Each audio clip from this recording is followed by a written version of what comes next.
The series is set in the year 2149, when the Earth's ability to support life is reaching its end, as oxygen is depleting day by day due to overdevelopment. People are having difficulties breathing, so they are forced to wear specialized masks. Moreover, the world has become so polluted that the plants can no longer grow, and fruits are considered rare. To keep things strictly under control, a military-like law enforcement system has been imposed. They have adopted a two-child policy to combat the overpopulation issue. On the other hand, the scientists have also achieved a breakthrough. They have discovered a tear in the fabric of space-time, which leads them to Terra Nova, the prehistoric Earth of 85 million years ago. In other words, the scientists have found a time portal that can teleport them to the Cretaceous period, where the world is still green and dinosaurs are still active.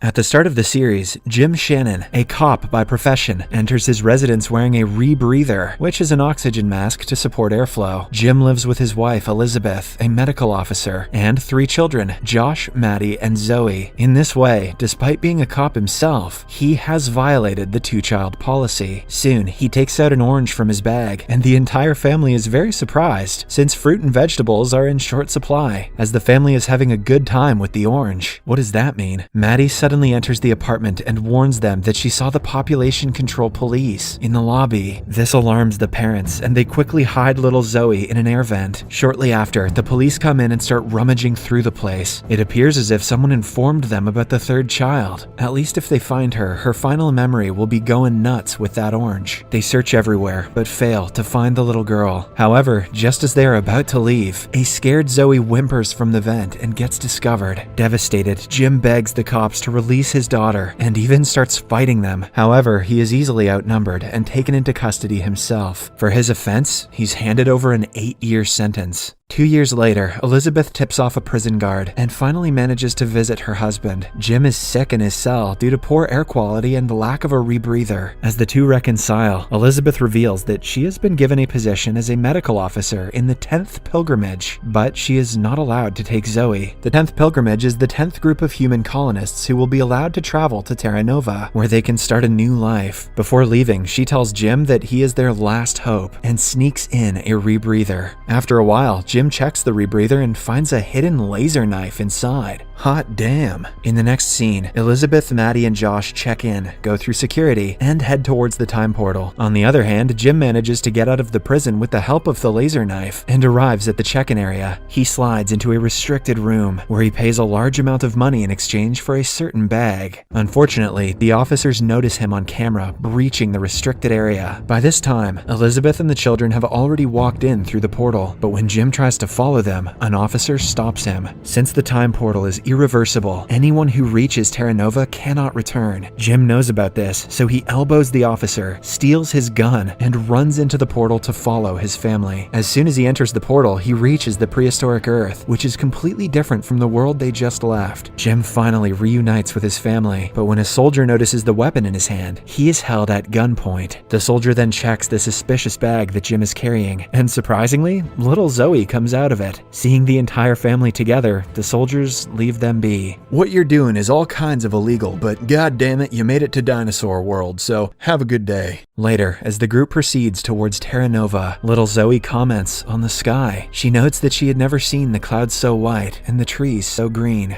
After entering Terra Nova for the first time, the travelers of the 10th Pilgrimage are greeted by Commander Nathaniel Taylor, one of the first people to enter the travel portal. He gives a short introduction of the place and assures that everyone is going to have a better life from today onwards, so long as they don't get their asses ripped off by dinosaurs. Following this, he confronts Jim and Elizabeth and berates them for breaking the law. However, when the couple pleads for a fresh start, he lets them keep their 3 children. Jim wants to stay a cop in Terra Nova as well, but given his history, Taylor assigns him to the agricultural department. Next, the family settles into their new home. Maddie and Zoe fight for their new rooms, while their parents contemplate if they made the right decision by coming to Terra Nova. As everyone is busy moving their belongings, they notice that Zoe has wandered off. Outside, a curious Zoe approaches a brachiosaur, a dinosaur species, and feeds it with some fern. Surprisingly, the giant herbivore accepts it, which makes the little girl very happy. The following day, Josh and Maddie head towards an orientation meeting where they meet a fellow resident, Sky, and her friends, Tasha, Max, and Hunter. After the introductions, Josh decides to explore Terra Nova with Sky, while Maddie prefers to learn about their new home by attending the orientation meeting. Shortly after, Sky and her friends take Josh into the jungle. They arrive at a beautiful waterfall and jump into it. Near the waterfall, Sky shows Josh some rocks where golden-colored symbols are carved into them. Since Taylor has forbidden anyone to visit this area, Sky makes Josh promise to keep the stones a secret. Elsewhere, in the medical sector, Elizabeth attends to a patient surrounded by officers. She wonders why the patient needs security, and one of the officers informs her that he is a Sixers member. Sixers appear to be a group of rebels who have separated themselves from Terra Nova. Their main goal is to overthrow Commander Taylor and rob the main colony of all its resources. Suddenly, the patient jumps from his bed and threatens to kill Elizabeth with a laser knife. After using her as a hostage and forcing the officers to disarm, the man flees. Outside, Jim notices the man acting suspicious and follows him. Soon enough, the man attempts to attack Taylor, but Jim successfully stops him. Jim knows that there is more than a mere paradise in Terra Nova, so he demands Taylor explain about the man and why he was trying to kill him. However, with everyone around, the latter insists Jim get in his vehicle for a ride. After the two reach the same waterfall from before, Taylor starts explaining about the Sixers. He reveals that the Sixers came from the 6th pilgrimage with a secret supply of weapons. However, he doesn't know why the group wants to overthrow him. Taylor then commends Jim on his bravery and offers him to join Terra Nova's security forces. As the two continue chatting, they notice a group of Sixers heading toward their colony. Wasting no time, they begin pursuing the Sixers, but realize that they are actually fleeing from two Carnotaurus, a species of carnivorous dinosaurs. Taylor and his group somehow manage to repel the dinosaurs, but they still have to deal with their arch-enemies. Mira, the leader of the Sixers, comes out of her vehicle along with the others and starts talking. She reveals that she is there to negotiate the release of Carter, the same guy who tried to kill Taylor earlier. She then brings forth a large box of meteoric iron, an extremely rare element, and proposes to trade it for Carter. Realizing that the element is too valuable to give up on, Taylor agrees to the terms and releases Carter. Elsewhere, in the jungle, Josh, Sky, and the other friends start making booze from wild fruits. While they are enjoying themselves, they hear a loud roar. Sky explains it's an Axoraptor, otherwise known as the Slasher. It is a dinosaur species with colorful feathers and a whip-like bladed tail, capable of cutting a man in half. But she assures Josh not to fear, as slashers mostly hunt at night.